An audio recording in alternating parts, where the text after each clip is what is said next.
আজ তো সরস্বতী পুজো, সবার বাড়িতেই নিশ্চয়ই পুজো হয়েছে, আর যাদের যাদের বাড়িতে আজ হয়নি তাদের হয়তো কাল হবে।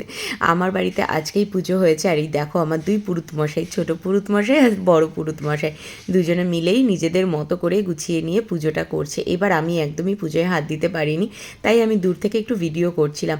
তারা যেরকম পেরেছে নিজেদের মতো করেই করেছে। জানি অনেক ভুল ত্রুটি আছে, কিন্তু তোমরা প্লিজ সেটা জাজ করো না। নিজেরা যেটুকুনি পেরেছে, এদের তো অভ্যাস নেই এইসব করার, তার মধ্যে থেকেই যা করেছে তাতেই আমি জানি মা যথেষ্ট সন্তুষ্ট হবে।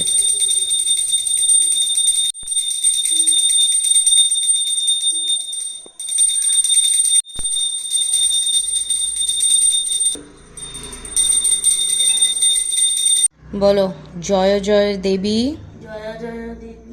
চরাচর সারে। আমিও প্রথমবার, যার জন্য এবার একটা ভুল হয়েছে কি জানো, দোয়াত রাখতে পারিনি। সামনের বার অবশ্যই রাখবো। আর দেখো কালকে রাত্রিবেলা থেকেই বাবা ছেলে দুজনে মিলে মাকে নিয়ে এসেছে, কি মিষ্টি দেখতে হয়েছে না। একদম ছোট্ট করে আনতে বলেছিলাম যাতে ঠাকুরের আসনে রাখতে পারি। আমার ঠাকুরের আসনে এত ঠাকুর আর রাখার জায়গায় নেই। আর এই যে ভালো করে প্রণাম করে মন ভরে আশীর্বাদ চেয়ে নিচ্ছে যাতে সারা বছর ফাঁকি দিয়েও ভালো রেজাল্ট করতে পারে।